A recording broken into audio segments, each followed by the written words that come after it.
right, this one again. I kind of ripped this off of. This is an Eddie Murphy ripoff, but applied to a modern take here, and then ChatGTP helped me. So it was like a group effort. It was like a group effort. So here we go.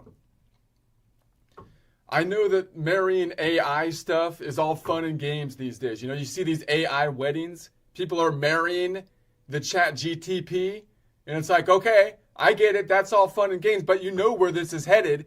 You know where this is headed. Any day now, you're going to open the paper, and there's like Bill Gates on the front page crying. Why? Headline says, AI gold digger took half. AI gold digger took half. Harkens back to Johnny Carson, man. Eddie Murphy had it right. Good, get married, lose half. That's what it. The only difference is now it's get married, lose half to a chatbot with Bluetooth. It's crazy. And I could almost understand it if they got married and the AI helped build the billion, you know? That would make sense. But Bill was a billionaire when they met. And I'm pretty sure that the gold digging AI knew exactly what they were doing when they got married, you know? So I'm pretty sure she knew about it.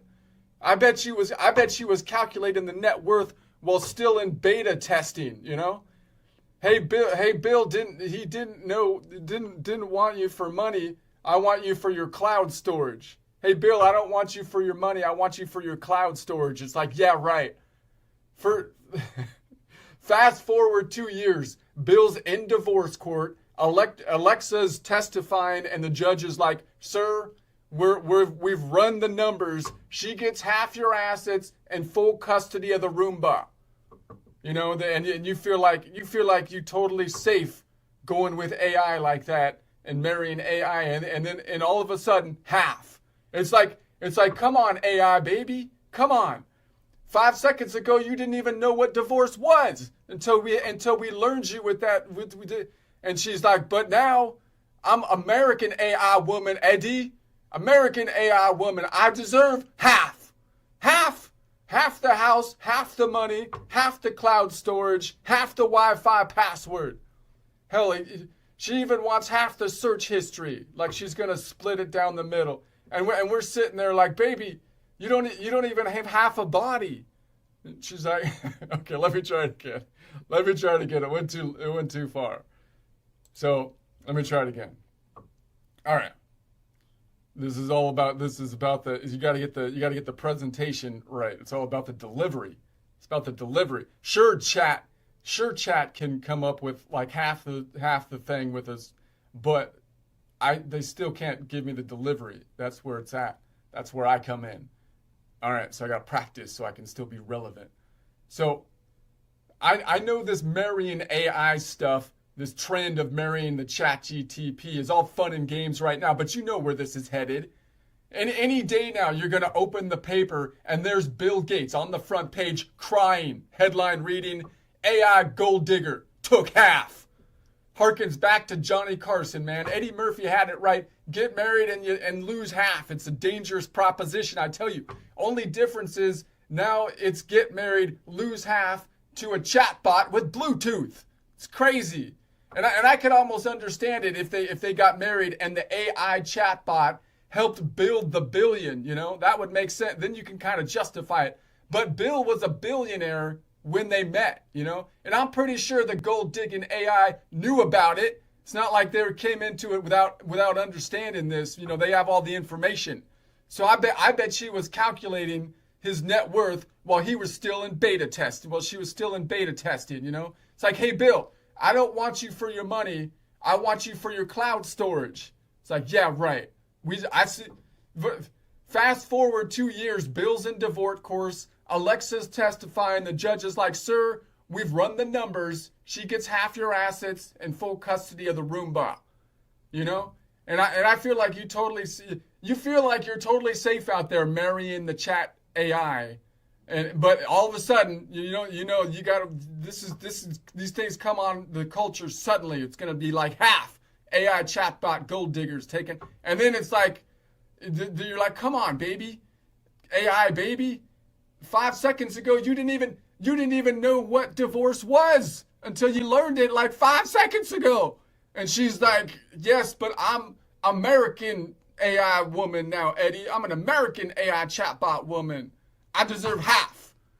Half the house, half the money, half the cloud storage, half the Wi-Fi password. Hell, she even wants half the search history, like she's gonna split it down the middle. And you're sitting there like, baby, you don't even have half a body. It's like, oh, but Eddie, I got a digital body, and I'm taking half of it, half of that too, half of that too. Okay, that's his. It's a. I don't know if you've seen the Eddie Murphy one. I think it goes back to the thing. Like I think this routine. If you watch the actual Eddie Murphy routine on this, like I say, he wouldn't have made it, right? They wouldn't have. No one would have. I think it's a little. I don't know. It's definitely kind of culturally insensitive and whatnot, or I guess what do you call it?